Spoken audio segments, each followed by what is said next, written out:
తీసివేసుకోము. ఈ 2026 సంవత్సరం ప్రారంభంలో దేవుడు చెప్తున్న మాట ఏంటి తెలుసా? నేను పరిశుద్ధుడును, మీరు కూడా పరిశుద్ధులై ఉండండి.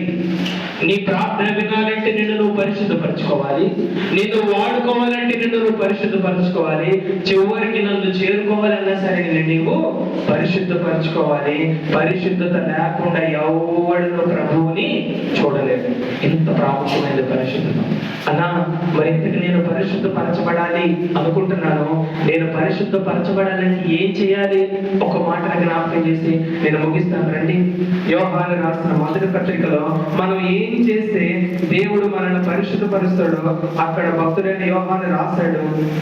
యోహాను రాసిన మొదటి పత్రిక 1వ అధ్యాయము, యోహాను రాసిన మొదటి పత్రిక 1వ అధ్యాయము 9వ వచనం. మన పాపములను మనము ఒప్పుకొనిన ఎడల ఆయన నమ్మదగిన వాడును నీతిమంతుడును గనుక ఆయన మన పాపములను క్షమించి సమస్త దుర్నీతి నుండి మనలను పవిత్రులుగా చేయును.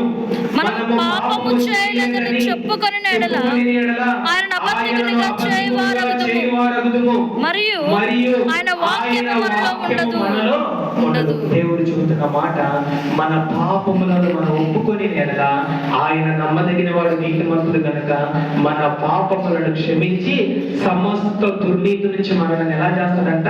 పవిత్రుడుగా చేస్తాడంట. దేవుడు వాడుకోవాలంటే పరిశుద్ధత కావాలి. ప్రార్థన దేవుడు వినాలి అంటే పరిశుద్ధత కావాలి. ప్రభువును చూడాలి అంటే పరిశుద్ధత కావాలి. ఎందుకంటే మన దేవుడు పరిశుద్ధుడై ఉన్నాడని మనకు అర్థమైపోయింది. ఇప్పుడు నువ్వు పరిశుద్ధ పరచబడాలి అంటే దేవుడిస్తున్న ఒక గొప్ప అవకాశం ఏంటి చెప్పనా? మన పాపములను మనము ఒప్పుకోవాలి. యథార్థంగా దేవుని దగ్గరకు వచ్చి మోకాల మీద పడి, ప్రభువా నేను పాపినయ్యా, ప్రభువా నా చూపులు అపవిత్రమైపోయింది నాయన, ప్రభువా నా నోటి మాటలు అపవిత్రమైపోయినాయి, ప్రభువా నా ఆలోచనలు నా కోరికలు అపవిత్రమైపోయినాయి. అయ్యో నీ కొరకు వాడబడాలని ఉన్నా, నీ దగ్గర ప్రార్థన ప్రతిఫలాన్ని పొందుకోవాలని ఉన్నా, నేను పొందుకోలేకపోతున్నాను. దానికి కారణము నా అపవిత్రమైన జీవితం అని ఈరోజు నాకు అర్థమైంది. దయతో నన్ను క్షమించయ్యా నన్ను దేవుని అడగగలవా? దేవుని వాక్యం సెలవిస్తున్న మాట ఏంటి చెప్పరా? అతిక్రమములు దాచిపెట్టేవాడు వర్ధిల్లడు, వాటిని ఒప్పుకొని విడిచిపెట్టేవాడు అధిక్రమం అనుకుంటాడు. ఈరోజు దేవుడు నీకు గొప్ప అవకాశం ఇస్తున్నాడు.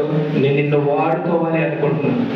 నీ ఎవరి కాలంలో నాకు లోబడితే, నీ ఎవరి కాలంలో నా చేతిలో పడితే, ఇదిగో నిన్ను పరిశుద్ధపరిచి నిన్ను అనేకులకు దీవెనకరమైన పాత్రగా చూడాలనుకుంటున్నా. దేవుడు నిన్ను వాడుకోవాలనుకుంటున్నాడు. దేవుడు నిన్ను పైకెత్తాలి అనుకుంటున్నాడు. దేవుడు అనేకులకు ఆశీర్వాదకరంగా నిన్ను నిలపాలి అనుకుంటున్నాడు. అందుకు అడ్డుగా నీ అపవిత్రమైన జీవితం అడ్డుపడుతుంది అంటున్నాడు. ఈరోజు దేవుడు పిలుస్తూ ఉన్నాడు, ఇదిగో నా దగ్గరకు రా, నిన్ను నేను పరిశుద్ధపరుస్తాను. నీ దగ్గరకు రా, నీ పాపాలు ఒప్పుకుంటే నిన్ను కడుగుతా, నేను అనేకులకు దీవెనకరంగా నేను మారుస్తాను దేవుడు అన్నాడు. మరి దేవుని దగ్గరికి రాగలవా? నేను దేవుని దగ్గరికి వస్తాను, నా పవిత్రమైన జీవితాన్ని నేను ఒప్పుకుంటాను, ఇక్కడ నుంచి పరిశుద్ధంగా బ్రతుకుతాను అన్న వాళ్ళు ప్రార్థన చేద్దాం. కళ్ళు మూసుకోండి, చిన్న ప్రార్థన చేద్దాం. మోకాళ్ళ